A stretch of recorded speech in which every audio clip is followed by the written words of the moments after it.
this message is for a little different audience than I normally speak to. But if it's for you, I pray that you understand how important that it is. Please hear my heart. Have you ever taken one of those personality tests that ask about what you like or what drives you or whether you're a loner or a social butterfly? I had one the other day that asked, "Do you consider yourself spiritual?" As a pastor, that's kind of an easy question. But then I thought there's really only one answer to that question for everybody, because we're all spiritual people. It's possible that not everyone is a moral person or that people don't practice any kind of religion. But whether we know it or not, whether we want to kick against that definition or rankle in the idea of being religious, every single one of us are first and foremost spiritual beings. We're spiritual beings living a physical experience.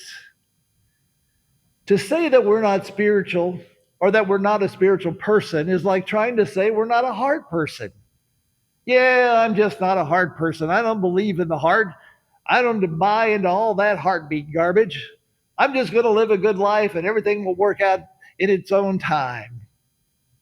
Now that sounds ridiculous, doesn't it? Especially when the arguments of living a good life are attached.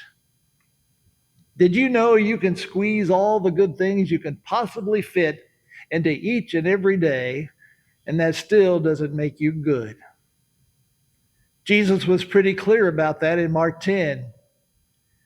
He said, "There is no one good except God alone." Romans 3:10 doubles down on that. There's no one righteous, not even one. We can't become good by putting on a good costume any more than I could put on a fur coat, hop around the house, and call myself a ferret.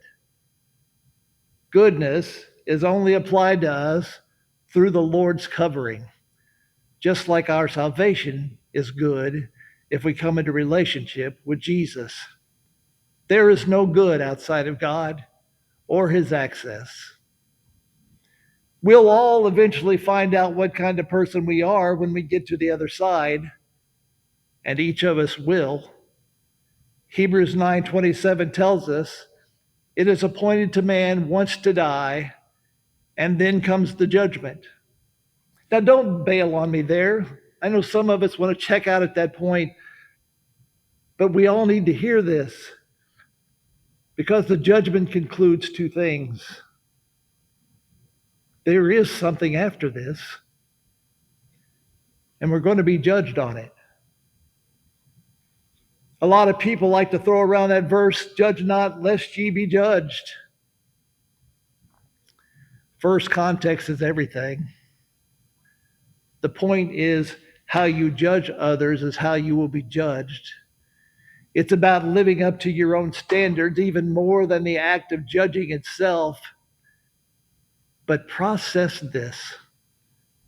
Wouldn't you rather be judged by a human and take that advice toward bettering your spiritual person instead of waiting until you stand before a pure, perfect God and have him call you out with no chance of restoration? I'll gladly take your judging over an unfixable throne judgment in front of the flawless God. But listen, God doesn't want to be that guy. Our sin puts him in that position. He doesn't want anyone to go to hell. And that's why Jesus died for us. He didn't want it so badly that he took what we deserve. You, spiritual person, will live forever.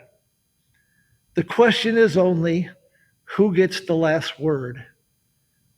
Will you hear, "Well done, faithful servant," or "Go away, I've never known you"? Well, you can't choose whether you're good or not, but you can choose what sentence you will hear on that day. If you don't know whether you're a spiritual person or not, this time, I beg you,